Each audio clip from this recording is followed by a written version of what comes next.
us something. So here's the question that I have for each one of us.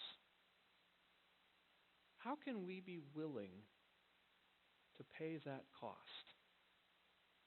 How will we be willing to pay the cost of following Jesus when it gets difficult? If you're in that position right now, how can you pay the cost? And I want to suggest an answer for you.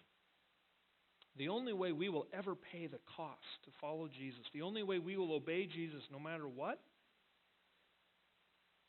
is when we look outside of ourselves and we look to the cost that Jesus paid for us. You know what cost Jesus paid for us? He had to die on a cross. He had to be made fun of, laughed at, people hurt him, and eventually people nailed him to a cross. And not once did Jesus say, I can't do this anymore. Jesus said, I love my people so much that I will pay any cost to rescue them. Do you see that? Jesus pays the ultimate cost, the supreme cost. He pays with his own life.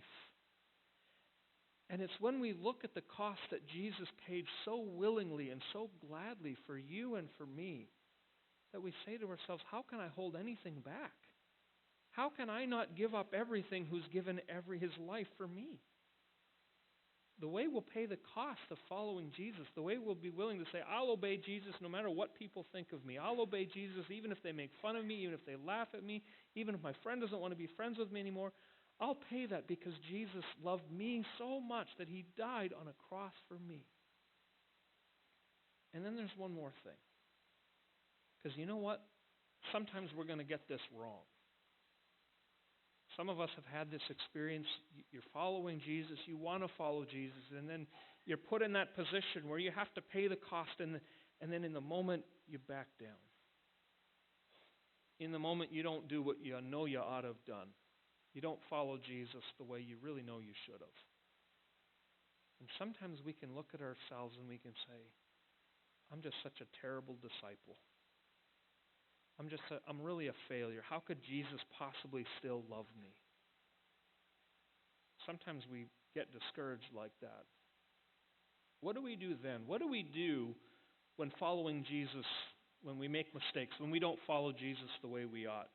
I want to tell you something about each of these four disciples in this story.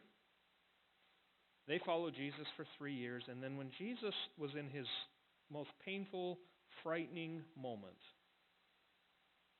they all kind of failed Jesus. Did you know that? Peter pretended he didn't even know who Jesus was. John and the others, they kept their distance. Some of them ran away. Jesus needed them most, and they all let Jesus down. And you and I are going to let Jesus down too. But I want you to know something. The cost that Jesus paid for us is infinitely greater than any of our failures. The price that Jesus paid is far greater than our weakness. So there's the call.